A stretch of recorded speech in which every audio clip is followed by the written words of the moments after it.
अस्सलाम वालेकुम दोस्तों, वेलकम टू अनदर वीडियो। कैसे हैं आप लोग? उम्मीद है खैरियत से होंगे। मैं हूं असद और एक बार फिर एक और नई वीडियो लेके आपकी खिदमत में हाजिर हूं। आज मैं फिर द कोस्तानी चैनल की वीडियो के ऊपर रिएक्शन करने वाला हूं और इस वीडियो का टाइटल है द बिलियनेयर सहाबी। इस वीडियो को भी हम दो पार्ट्स के अंदर रिएक्शन करेंगे, तो आज हम इसके फर्स्ट पार्ट पे रिएक्शन करेंगे। तो चलिए वीडियो को स्टार्ट करते हैं। वीडियो को अंत तक जरूर देखिएगा और चैनल को सब्सक्राइब करना न भूलिएगा।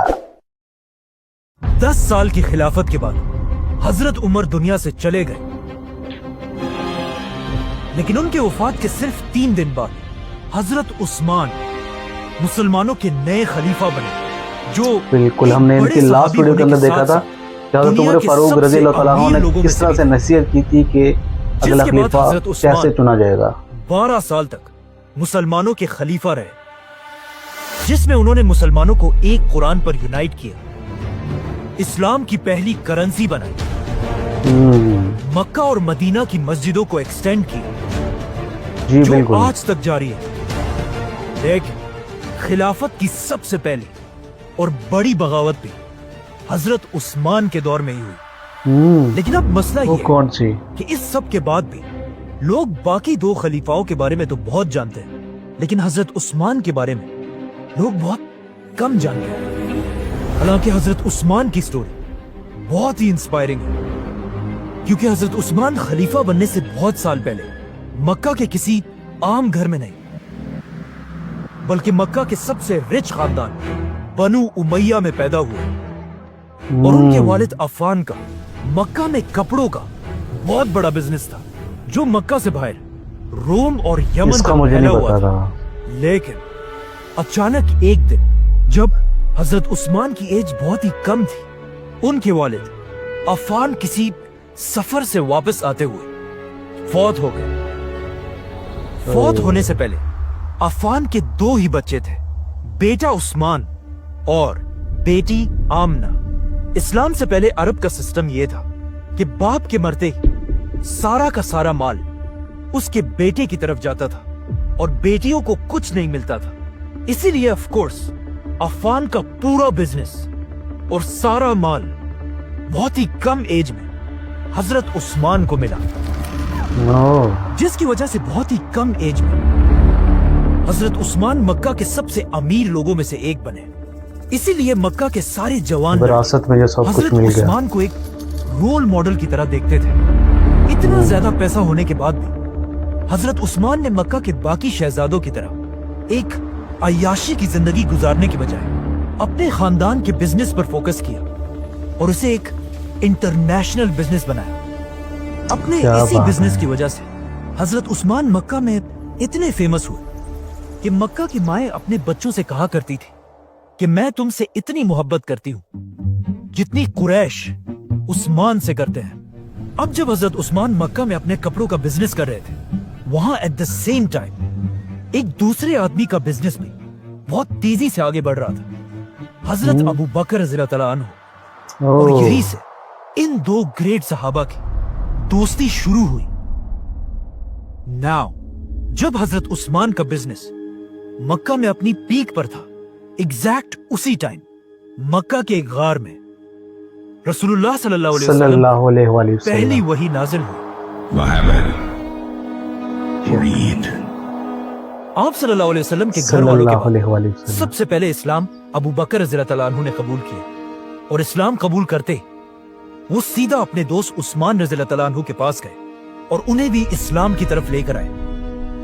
हजरत उस्मान, जिन्हें मक्का के जवान अपना रोल मॉडल समझते थे, उनका इस्लाम कबूल करना पूरे मक्का और स्पेशली उनके खानदान बनु उमैया के लिए एक बहुत बड़ा धचका था, क्योंकि हजरत उस्मान के बाद सबको इस बात का पता था कि अब मुसलमानों को पैसों की ज्यादा कमी नहीं होगी, क्योंकि हजरत उस्मान बनु उमैया के पहले और अकेले शख्स थे जिन्होंने अपने खानदान के खिलाफ जाकर इस्लाम कबूल किया था।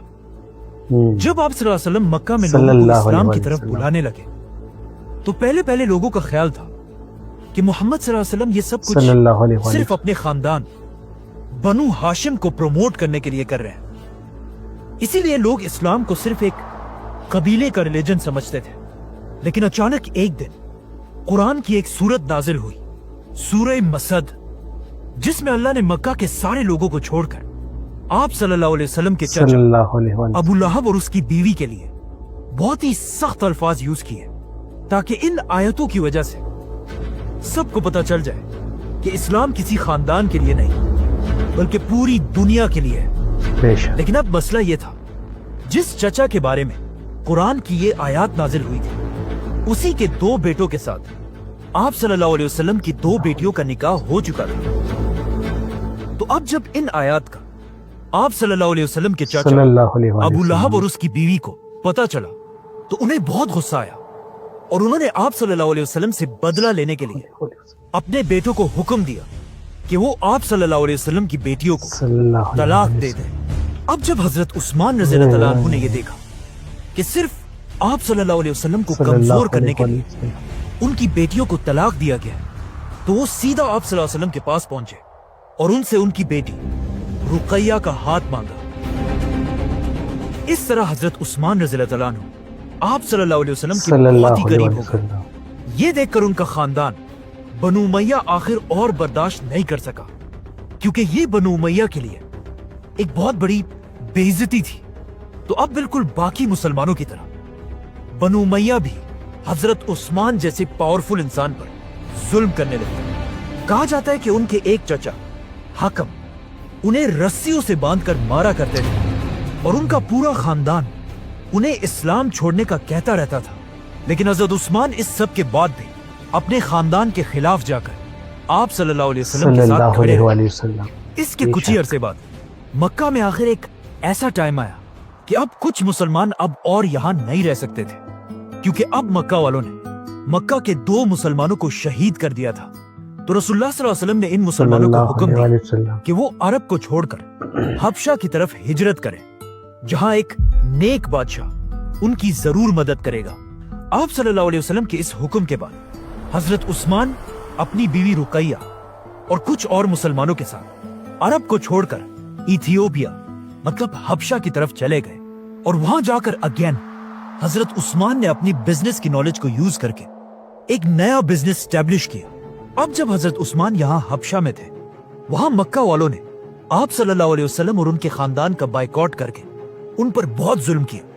लेकिन हजरत उस्मान मक्का से बहुत दूर होने की वजह से आप सल्लल्लाहु अलैहि वसल्लम की मदद नहीं कर सके। 4 साल हबशा में गुजारने के बाद अचानक हबशा में एक अफवाह फैली कि मक्का के सारे लोग इस्लाम कबूल कर चुके हैं। ये सुनकर हजरत उस्मान और बाकी मुसलमान हबशा छोड़कर वापस मक्का की तरफ आए। लेकिन यहाँ आकर उन्होंने देखा कि ये सब कुछ बिल्कुल झूठ था। लेकिन अब मक्का से वापस हबशा जाने के बजाय रसूलुल्लाह सल्लल्लाहु अलैहि वसल्लम ने मुसलमानों को मदीना की तरफ हिजरत करने का हुक्म दिया। अब मदीना मक्का से बिल्कुल ऑपोजिट एक बहुत ही गरीब इलाका था और वहां पर मुसलमानों के हालात इतने खराब थे कि उन्हें पीने के लिए पानी भी अवेलेबल नहीं था। ये देखकर रसूलुल्लाह सल्लल्लाहु अलैहि वसल्लम ने मदीना के सारे मुसलमानों को जमा किया और उनसे कहा कि जो भी मुसलमान उस यहूदी से ये कुआं बेर रोमा खरीद कर मुसलमानों के लिए खोल देगा, उसकी जगह जन्नत में होगी। अब मदीना में ऑफ कोर्स कोई भी ऐसा नहीं था जो इतने सख्त हालात में इस कुएं को अफोर्ड कर सकता हो।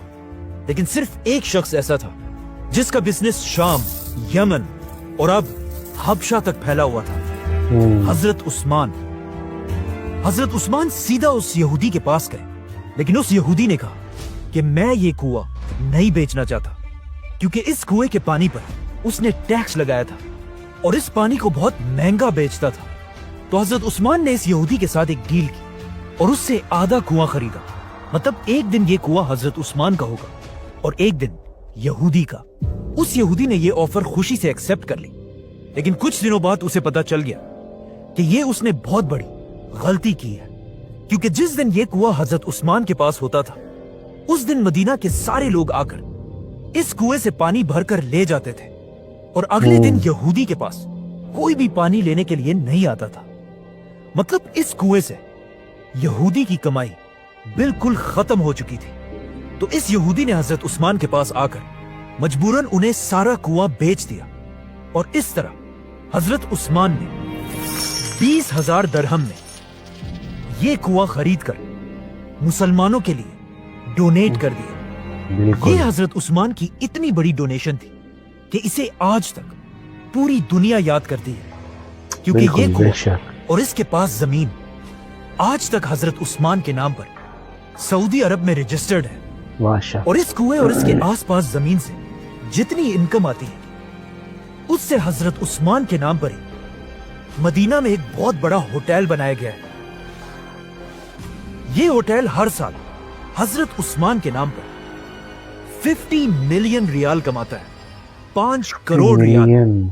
जो ऑलमोस्ट 400 करोड़ रुपए बनते हैं, जिसे पूरा का पूरा गरीबों में तकसीम कर दिया जाता है।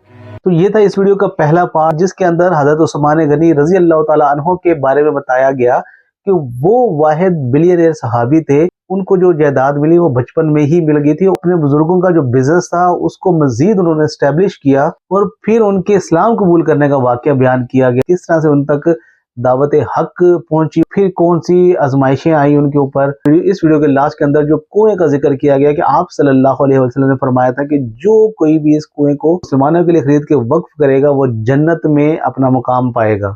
तो हजरत उस्मान गनी रजी अल्लाह ताला अन्हु वो वाहिद सहाबी हैं जिन्होंने वो कुआं परचेज करके मुसलमानों के लिए वक्फ किया। और जो इन्होंने बहुत इंटरेस्टिंग चीज बताई कि आज के टाइम पे भी वो कुआं और उस कुएं के इर्द गिर्द जितनी भी जमीन है वो आज तक हजरत उस्मान गनी रजी अल्लाह ताला अन्हु के नाम से है। जो होटल तामीर किया गया उससे जो इनकम आती है वो गरीब गुरबा में तकसीम कर दी जाती है। अब हम कल नेक्स्ट पार्ट के अंदर जानेंगे कि आगे क्या हुआ, किस तरह से खिलाफत का निजाम हजरत उस्मान गनी रजी अल्लाह ताला अन्हु लेके चले। उम्मीद है आपको ये वीडियो अच्छी लगी होगी। वीडियो को लाइक कीजिएगा, शेयर कीजिएगा और चैनल को सब्सक्राइब करना ना भूलिएगा। मुझे दें इजाजत, मिलते हैं एक और नई वीडियो के साथ। तब तक रखिएगा अपना बहुत बहुत ख्याल। अल्लाह हाफिज।